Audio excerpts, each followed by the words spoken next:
PM Modi ने देश को महाकाल लोक किया समर्पित। 15 फीट ऊंचे शिवलिंग का अनावरण। हर हर महादेव से गूंजा उज्जैन। शिव भक्ति में डूबे पीएम मोदी उज्जैन में महाकाल मंदिर में की विशेष पूजा। 3 मिनट तक जप करते हुए ध्यान लगाया। पीएम मोदी ने महाकाल के सामने मत्था टेका। चंदन, मोगरे और गुलाब की माला अर्पित कर जनेऊ चढ़ाया। उज्जैन में 13 दिन पहले ही मनाई गई दिवाली। रोशनी से गुलजार हुई महाकाल की नगरी। पीएम मोदी ने कहा, 4 धाम प्रोजेक्ट के जरिए तेजी से हो रहा है विकास। काशी, सोमनाथ, उज्जैन का कायाकल्प। प्रधानमंत्री ने उज्जैन की धरती से आस्था और आध्यात्म पर बात की। कहा, प्राचीन मूल्यों के साथ आगे बढ़ रहा है भारत। मुंबई में शिव सैनिकों से मिले उद्धव ठाकरे। मशाल लेकर पहुंचे कार्यकर्ताओं से बोले, इसे हर घर तक पहुंचाओ। चुनाव चिन्ह मिलने के बाद उद्धव ने शिंदे के खिलाफ शुरू किया ट्विटर वॉर। कहा, यह मशाल अन्याय और गद्दारी को जला देगी। नया चुनाव चिन्ह मिलने के बाद उद्धव गुट ने शहर में लगाए पोस्टर्स। मातोश्री के बाहर भी दिखा पार्टी का नया नाम। शिवसेना के एकनाथ शिंदे ग्रुप को मिला 2 तलवार 1 ढाल का चुनाव चिन्ह। ढाल तलवार चुनाव चिन्ह मिलने से खुश सीएम एकनाथ शिंदे। कहा, यह छत्रपति शिवाजी की निशानी, इस पर चुनाव लड़ेंगे, जीतेंगे। नीतीश कुमार पर गृहमंत्री अमित शाह का हमला। कहा, सत्ता के लिए पाला बदलने वाले कुर्सी पर बैठे हैं। सिताब दियारा पहुंचे अमित शाह। सीएम योगी के साथ मिलकर जयप्रकाश नारायण की प्रतिमा का अनावरण किया। अमित शाह पर सीएम नीतीश का पलटवार। कहा, कोई आए या जाए, इससे हमें कोई फर्क नहीं पड़ता। बिहार में 2 सीटों पर विधानसभा उपचुनाव के लिए महागठबंधन के प्रत्याशियों का ऐलान। दोनों सीट से आरजेडी उम्मीदवारों को टिकट। बिहार के मोकामा से आरजेडी के पूर्व विधायक अनंत सिंह की पत्नी और गोपालगंज से आरजेडी के मोहन कुमार गुप्ता को टिकट। जेपी नड्डा ने बिलासपुर में कई विकास परियोजनाओं का उद्घाटन किया। कहा, मोदी सरकार में बड़ी सोच को लेकर हो रहे हैं काम। हिमाचल के बिलासपुर में जेपी नड्डा ने कहा, बीजेपी या कांग्रेस मत देखो, जो आपकी चिंता कर रहा है उसे देखो। छत्तीसगढ़ के सीएम भूपेश बघेल ने कहा, बीजेपी सीधे नहीं, ईडी-आईटी के जरिए लड़ रही है। पंचतत्व में विलीन हुए मुलायम सिंह यादव बेटे अखिलेश यादव ने सैफई के मेला ग्राउंड में मुखाग्नि दी। राजकीय सम्मान के साथ हुआ मुलायम सिंह यादव का अंतिम संस्कार। राजनाथ सिंह, शरद पवार, खड़गे और ओम बिरला समेत कई बड़े नेता रहे मौजूद। राजनाथ सिंह ने मुलायम सिंह को किया याद। कहा, वो धरती से जुड़े नेता थे, उनके जाने से भारतीय राजनीति को हुआ बड़ा नुकसान। लोकसभा स्पीकर ओम बिरला ने कहा, मुलायम सिंह ने लंबे समय तक सामाजिक और राजनीतिक जीवन में जनता का भरोसा जीता। कांग्रेस अध्यक्ष पद चुनाव को लेकर शशि थरूर ने जताई आशंका। कहा, कई वोटर्स को कुछ नेताओं ने मुझे वोट नहीं देने के दिए निर्देश। शशि थरूर ने कहा, गुप्त मतदान के जरिए मुझे दे सकते हैं वोट, मुझे लोकतंत्र में पूरी आस्था। दिग्विजय सिंह ने लालू यादव को भारत जोड़ो यात्रा में शामिल होने की कही बात। कहा, इससे अच्छा मैसेज जाएगा। पीएम मोदी ने शिक्षा और स्वास्थ्य के मामले में गुजरात को नंबर 1 स्टेट बताया। कहा, गुजरात का कोई मुकाबला नहीं। पीएम ने कहा, गुजरात ने जो सिखाया वो दिल्ली में काम आया। स्वास्थ्य के इसी विजन पर हमने देश को 8 साल में 22 नए एम्स दिए। ज्ञानवापी मामले पर कोर्ट ने फैसला सुरक्षित रखा। 14 अक्टूबर को कार्बन डेटिंग पर आएगा फैसला। बुधवार को केंद्रीय कैबिनेट और सीसीईए की बैठक। रबी फसलों की एमएसपी पर हो सकता है बड़ा फैसला। विदेश मंत्री एस जयशंकर का बयान। चीन के साथ संबंधों में भारत के लिए 2.5 साल बेहद मुश्किल रहे। जल जीवन मिशन से 5 साल के अंदर के बच्चों को बचाया जा सकता है। नोबेल प्राइज विजेता माइकल क्रैमर का दावा। भारतीय सेना दिवस परेड अगले साल बेंगलुरु में होगी। हर साल 15 जनवरी को आयोजित की जाती है परेड। नक्सलवाद को दूर करने के लिए बड़ी पहल। सीआरपीएफ ने बस्तर में शुरू की भर्ती। 4 जिलों में भर्ती अभियान जारी। उत्तराखंड के सीएम ने केदारनाथ मंदिर के किए दर्शन। पुनर्निर्माण कार्यों का किया निरीक्षण। हरिद्वार से गजवाए हिंद के 2 आतंकी गिरफ्तार। उत्तराखंड के डीजीपी अशोक कुमार ने दी जानकारी। 50वें सीजेआई होंगे justice Chandrachud. Chief justice UU Lalit ने उनके नाम की सिफारिश की। पालघर लिंचिंग केस सीबीआई को सौंपने पर केंद्रीय मंत्री नारायण राणे ने कहा, सच सामने आना चाहिए। महाराष्ट्र के बीड में बीजेपी नेता भगीरथ बियाणी ने किया सुसाइड। अपनी लाइसेंसी रिवॉल्वर से खुद को मारी गोली। भारतीय रेल की आय में 92% की बढ़ोतरी। रेल मंत्रालय ने दी जानकारी।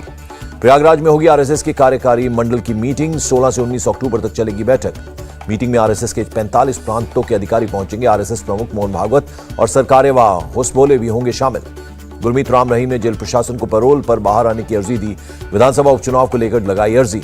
मनी लॉन्ड्रिंग केस ट्रांसफर के खिलाफ सुप्रीम कोर्ट में सुनवाई। सत्येंद्र जैन की याचिका पर ईडी को नोटिस।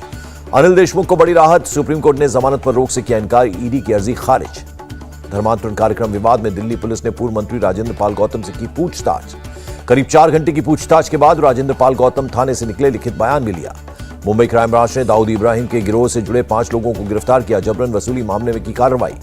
पश्चिम बंगाल एसएससी घोटाला मामले में गिरफ्तार टीएमसी विधायक माणिक भट्टाचार्य 14 दिन की ईडी कस्टडी में भेजे गए। बीजेपी कार्यकर्ताओं ने चोर चोर के लगाए नारे।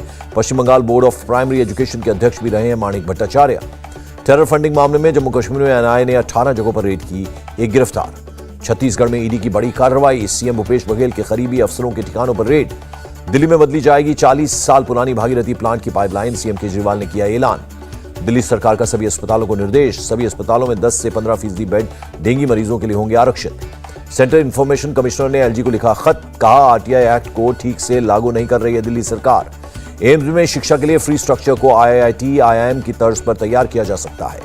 अलीगढ़ जिला प्रशासन ने गैर पंजीकृत मदरसों की सर्वे रिपोर्ट सरकार को भेजी। 5 तहसील में 103 अवैध मदरसे मिले। गुजरात के मोराबी में मणि मंदिर के पास अवैध दरगाह बनाने के आरोप में मुदावर गिरफ्तार, जमीन हड़पने का आरोप। बेंगलुरु में ईद मिलाद उल नबी के जुलूस में हथियार लहराने का मामला, पुलिस ने 18 के खिलाफ केस दर्ज किया। हैदराबाद में होटल मैरियट से 3.5 करोड़ नकद जब्त, 6 को गिरफ्तार किया गया। हरियाणा में अर्बन लोकल बॉडी में विज्ञापन के लिए पोर्टल का शुभारंभ, सीएम मनोहर लाल खट्टर बोले विज्ञापन देने के लिए एक प्लेटफॉर्म मिल जाएगा। केरल में 3 लोग गिरफ्तार, मानव बलि देने के लिए 2 लोगों की हत्या का आरोप। नशे में धुत लोगों को बार और रेस्टोरेंट मालिक कैब से भिजवाएंगे घर, गोवा के परिवहन मंत्री का बयान। पश्चिम बंगाल के पूर्वी मेदिनीपुर में पटाखा बनाते वक्त विस्फोट, 2 लोगों की मौत हो गई। कोलकाता के मोमिनपुर में धारा 144 लागू होने पर बरसे बीजेपी नेता दिलीप घोष, कहा सरकार से राज्य की स्थिति संभाली नहीं जा रही। जयपुर में किडनैपिंग के आरोप में 3 गिरफ्तार, आरोपियों के खिलाफ कई शहरों में मामले दर्ज। जमशेदपुर में बुजुर्ग की असली आंख निकालकर कांच की गोली लगाई, मामला सामने आने पर स्वास्थ्य मंत्री ने दिए जांच के आदेश।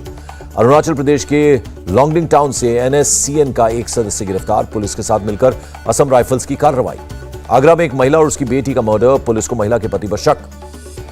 बरेली में पेट्रोल पंप कर्मचारी ने ग्राहक को मारी गोली, 2 कर्मचारियों को हिरासत में लेकर हो रही है पूछताछ। बिहार के आरा में एक युवती की गोली मारकर हत्या, एफएसएल की मदद से सबूत इकट्ठा करने की कोशिश। देहरादून में 82 के पास खाई में गिरी कार, एसडीआरएफ की टीम ने 3 लोगों का किया रेस्क्यू। असम के करीमगंज में एक ट्रक से 9 किलो से अधिक हेरोइन जब्त, 764 साबुन के डिब्बों में पैक थी हेरोइन। गुरु रामदास जी की जयंती पर अमृतसर में स्वर्ण मंदिर को रंग बिरंगी लाइट से सजाया गया। मध्य प्रदेश के खरगोन में पुल की रेलिंग तोड़कर 25 फीट नीचे नदी में गिरी कार, 4 लोग घायल। यमुना एक्सप्रेसवे पर सड़क हादसा, यात्रियों से भरी बस गार्डर तोड़कर नीचे गिरी, 1 की मौत हुई। मध्य प्रदेश के गुना में अवैध शराब के अड्डे पर पुलिस की रेड, 1430 लीटर अवैध शराब जब्त। असम के धेमाजी में बाढ़ से 200 परिवार प्रभावित, घर छोड़ने को मजबूर हुए लोग। कर्नाटक के हुबली में बारिश के बाद कई इलाकों में जल भराव, लोगों के घरों और दुकानों के अंदर तक पानी आ गया। मौसम विभाग ने सिक्किम में मूसलाधार बारिश का रेड अलर्ट जारी किया, दार्जिलिंग में ऑरेंज अलर्ट। हिमाचल प्रदेश के रोहतांग पास में ताजा बर्फबारी, सैलानियों को रोहतांग पास न जाने की सलाह दी गई। यूपी के मुरादाबाद में भारी बारिश से जगह जगह जल जमाव, लोगों की परेशानी बढ़ गई।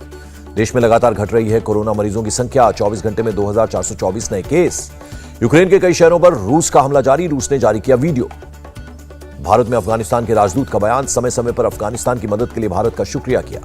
अफगानिस्तान के राजदूत ने कहा भारत ने 40,000 मीट्रिक टन गेहूं और 5 लाख कोविड वैक्सीन दिए, इसके लिए पीएम मोदी का आभारी हूं। कैलिफोर्निया में भारतीय मूल के परिवार के 4 सदस्यों की हत्या करने वाला गिरफ्तार, आरोपी का परिवार से लंबे समय से चल रहा था विवाद। नॉर्वे में भारत की आजादी का अमृत महोत्सव का आयोजन, दोनों देशों की कला संस्कृति की झलक देखने को मिली। प्राउड ऑफ नेशन अवार्ड्स का आयोजन, केंद्रीय राज्य मंत्री जनरल वीके सिंह ने कारोबारी तरुण राज को किया सम्मानित। आईएमएफ ने भारत के लिए बजाई खतरे की घंटी, इस साल विकास दर 6.8% रहने का अनुमान। अमेरिकी डॉलर के मुकाबले रुपए में 6 पैसे की मामूली बढ़त, $1 की कीमत 82 रुपए 34 पैसे। गिरावट के साथ बंद हुआ शेयर बाजार, सेंसेक्स 844 और निफ्टी 257 अंक लुढ़का। स्विस बैंक ने भारत को दी अकाउंट होल्डर्स की लिस्ट, ब्लैक मनी रखने वालों के चेहरे होंगे बेनकाब। सोना 343 रुपए हुआ सस्ता, चांदी के दाम में प्रति किलो 1071 रुपए की गिरावट। तीसरे वनडे में भारत ने साउथ अफ्रीका को 7 विकेट से हराया, सीरीज पर 2-1 से कब्जा। रोजो बिन्नी बन सकते हैं बीसीसीआई के नए प्रेसिडेंट, जय शाह सचिव बने रहेंगे। उपाध्यक्ष पद के लिए नामांकन करने के बाद बोले राजीव शुक्ला, सभी को निर्विरोध नियुक्त किया जा सकता है। 80 साल के हुए अमिताभ बच्चन, मुंबई में बिग बी ने सभी प्रशंसकों का किया अभिवादन। मुंबई में अमिताभ बच्चन के बर्थडे का जश्न, सिनेमा हॉल में दिखाई गई डॉन, दीवार और Amar Akbar Anthony. Oscar nominated भारतीय फिल्म छेलो शो के बाल कलाकार राहुल कोहली की ब्लड कैंसर से मौत हो गई। इंडिया टीवी हर वक्त हर जगह डाउनलोड करने के लिए सर्च करें India TV news Google play store या ऐप स्टोर पर।